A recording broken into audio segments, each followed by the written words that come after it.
Di tengah keindahan alam Bali, terhampar Pura Ulundanu di Bedugul, sebuah simbol spiritualitas dan keagungan budaya.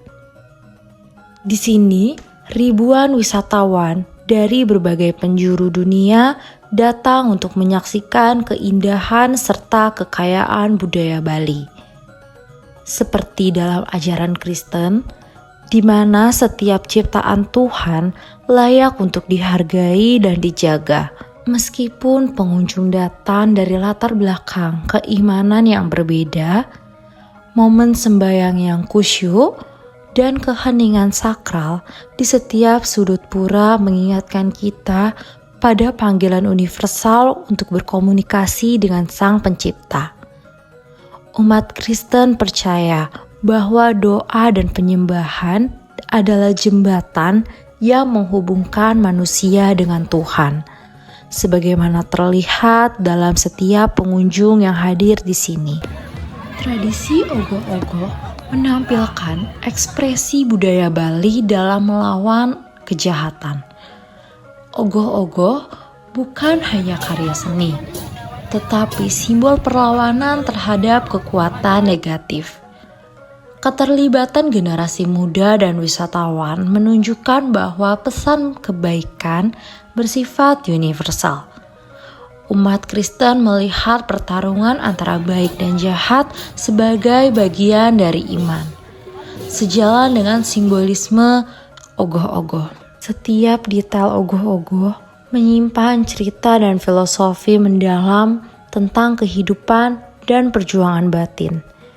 Interpretasi visual dari karya seni ini mengajak kita untuk merenungkan arti penting dari pengorbanan dan pembebasan dari hal-hal yang mengekang. Om Swastiastu, Tiang Gede Sigok Tariawan dari Ketua SDT Kesatil Banjartengah, Keduran Astina. Ikut Tiang mengambil tema karangan sendiri yang berjudul Ajian Butebun Pemastu atau Butebun. Nah, Nike Tiang ambil filosofinya berdasarkan imajinasi sendiri yang menceritakan seorang kakek nenek yang dulunya sangat mencintai tumbuh-tumbuhan. Di pas di hari Nyepi Nike mereka terbentur dengan masalah ekonomi. Dan suatu hari di pas hari Nyepi mereka ke hutan untuk mencari kayu bakar. Si kakek beristirahat di pohon yang sangat besar. Si kakek pun melampiaskan emosi dengan ekonominya yang sangat rendah. Itu menebang pohon yang sangat besar untuk mencari kayu bakarnya dan dijual. Tapi setelah kakek itu menebang pohon, ada suara dari alam bersuara bahwa kakek ini akan dipastu atau dikutuk menjadi Budebun yang ditugaskan dari alam nike menjaga dari kejahilan tangan manusia yang ingin menebang liar, merusak tumbuh-tumbuhan. Nike dan tugas beliau dari Budebun nike. Dan untuk biaya dari ogoh-ogoh Ajian Butebun Pemastu dari Ekesasi ini sekitar 11 juta.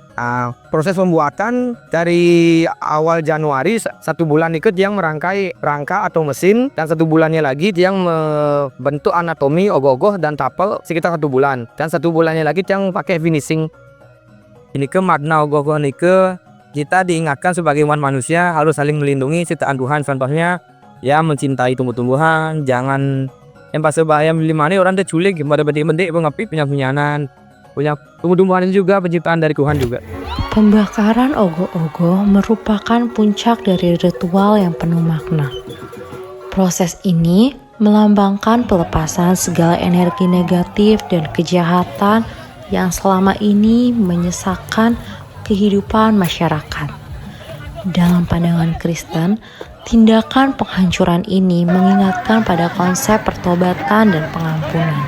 Dosa-dosa dapat ditebus dan kehidupan yang baru pun dapat dimulai. Di balik ritual dan prosesi, Bali juga menyimpan kekayaan seni yang hidup di setiap sudutnya. Sanggar Tari Santi Budaya di Buleleng Singaraja Bali menjadi wadah bagi anak untuk menyalurkan bakat melalui tarian dan musik gamelan. Seni tak hanya melatih keindahan gerak dan irama, tetapi juga mengajarkan disiplin dan kerjasama. Ibu Ayu Ketut Widya Utami merupakan pelatih tari dari Sanggar Santi Budaya. Baik, di sini saya udah bagi tanah sedikit di mana bagaimana saya sebagai pelaku seni itu mulai tertarik dengan seni dan tradisi Mading, khususnya di seni tari. Nah, saya bermula itu dari hobi, itu sekitar umur 5 tahun itu sudah sangat senang untuk melihat orang menari dan juga mengikuti beberapa kursus. Dan setelah sekian lama dan baru di umur pas perkuliahan itu yang menjelang mata kuliahan baru saya belajar untuk mengajar. Dan memang waktu itu bernaung dengan Bigus Eka. Jadi pertama adalah guru pertama saya adalah Bigus Eka, jadi Sony sendiri, yang dimana juga mengajarkan beberapa ilmu tentang tari khususnya. Dan di sana juga baru kita membuat suatu fondasi yang dimana disebut dengan Sanggar Seni Santi Budaya. Nah itu pada tahun 2000. Kemudian sampai akhirnya menikah, terus berbuat di dalam tari bari ini. Dan sudah ada, dan selain kari bari juga ada kari tambuh juga. Nah itu juga Linangi juga dari Sanggar. Untuk minat dari anak-anak muda itu bisa mulai rasakan ya, di anak-anak didik muda juga udah sudah rasakan banyak sekali adik-adik yang memang antusias untuk mengikuti suatu pembelajaran, khususnya di seni tari, benar-benar antusias juga untuk berlatih. Kekayaan budaya Bali, dari keagungan pura hingga semaraknya ogoh-ogoh dan keindahan seni pertunjukan, mengajarkan kita tentang perjalanan spiritual dan pencarian makna hidup. Meski berasal dari tradisi yang berbeda, nilai-nilai universal seperti pengorbanan, pembaruan, dan keindahan seni dapat menemukan resonansi dengan ajaran Kristen. Dengan saling menghargai perbedaan, kita belajar untuk melihat keindahan dalam setiap ekspresi iman dan budaya, serta mengakui bahwa setiap budaya adalah bagian dari anugerah Tuhan yang patut kita syukuri.